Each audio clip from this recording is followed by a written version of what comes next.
Hello, Algebra 2 students. Appreciate you finding time to get your notes taken care of.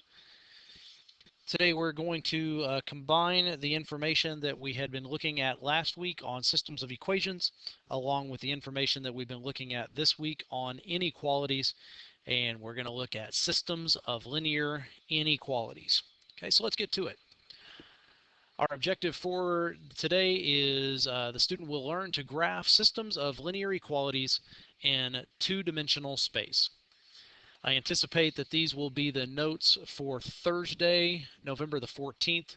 I am recording them in advance, so don't hold me to it, but I do anticipate these will be for the 14th. Okay, so copy down your objective and the date, and press pause anytime you need more time to copy something down, and then hit play when you're ready to move on. All right, so let's get to it. Okay, now we're going to work with graphing our equations just the same as we did last time. Okay, the only difference that we're going to be seeing is obviously since we have a system, we are going to have more than one equation in the graph at once. And that is going to complicate the shading process for which direction we shade, because now our space is not divided into two distinct regions. Now our space is going to be divided into 3 and sometimes 4 distinct regions, depending on how the graphs are interacting with each other. Okay, so here we have a system. Let's just get straight to it. We have a system. Y is greater than or equal to 1/2 x minus 1, and y is less than negative x minus 2. Now again, I do not care by which method you choose to graph your lines. If you like slope-intercept form, that's fine. If you like graphing by axis intercepts, that's fine. Okay, whatever, as long as we get the correct graphs.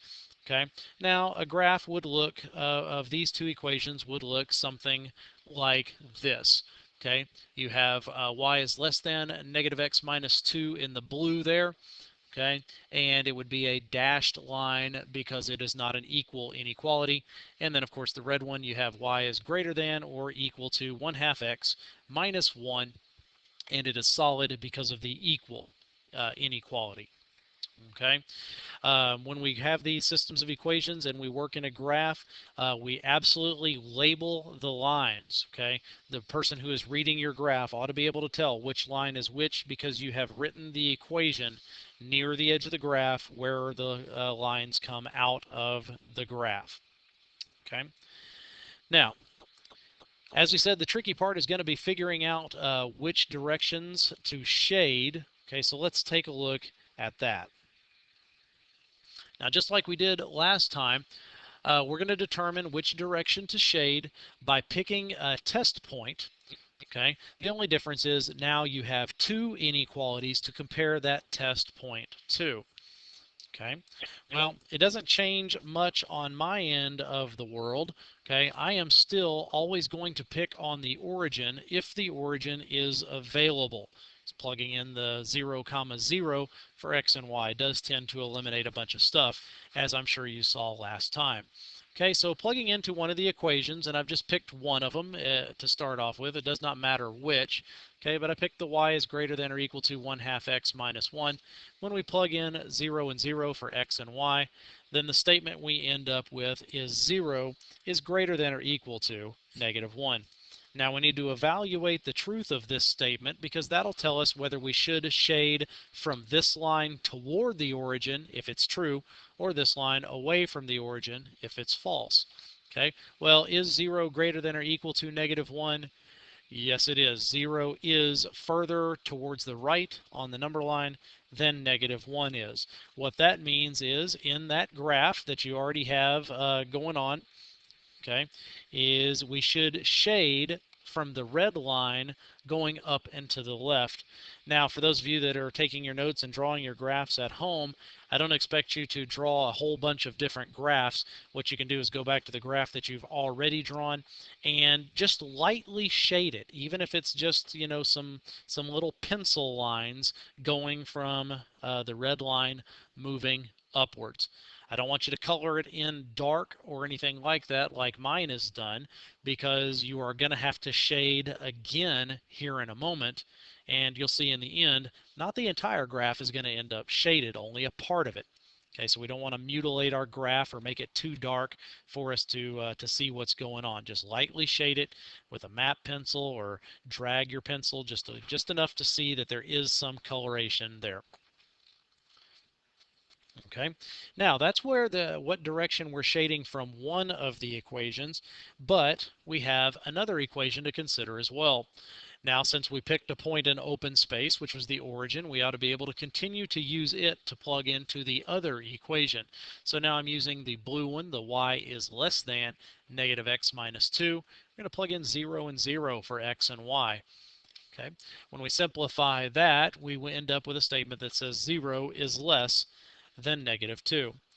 Now we need to determine whether this is a true statement or not, because that'll tell us, again, are we going to shade from this line toward the origin if it's true, or are we going to shade away from it since it's false? Okay, well in this case, 0 is not less than negative 2. Okay, 0 is further to the right on the number line. It should have been greater. So that line is saying, nope, don't shade towards me. You better shade the other way. Okay, so in the case of the blue line, we should be shading down and to the left, which is away from the origin. Okay, so on your graph that you have working there, now add a second row of shading, either make it a little bit darker, or if you're using little lines, maybe draw them a different direction or something like that. But what you should be seeing as you shade this is there is an overlap between the first shading that you did and the second shading that you did. Okay. Now, if we compare the two graphs that I have just done, which are probably on one graph on your paper, okay, you can see that they have an area in common. Okay. What region do they have in common?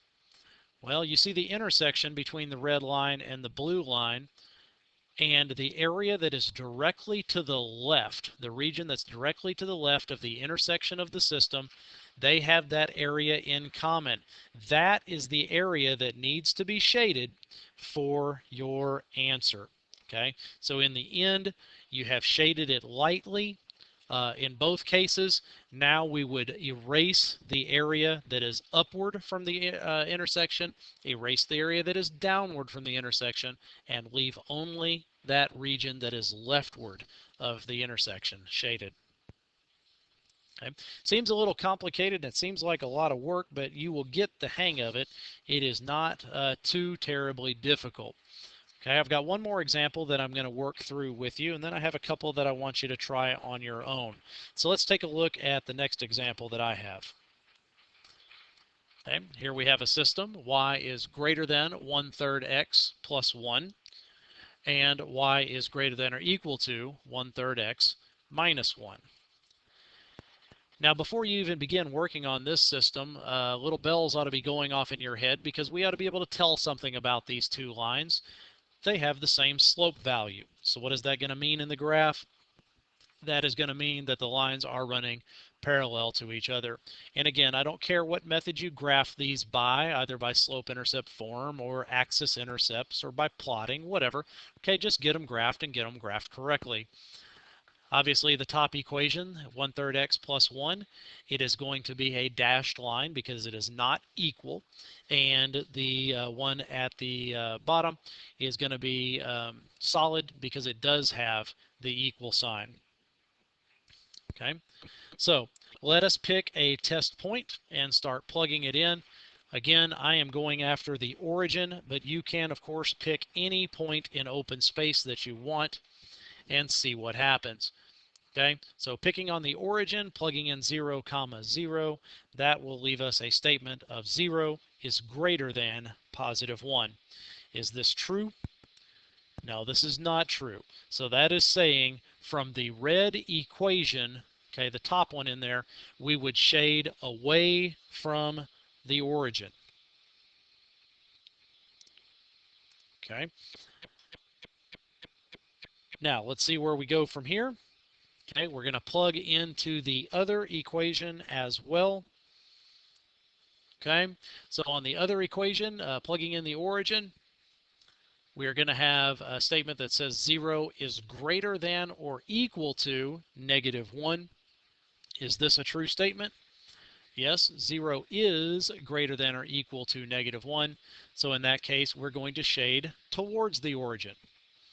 Okay, so what we have here is these two situations. We were supposed to shade away from the origin on the top line. We were supposed to shade towards the origin from the bottom line.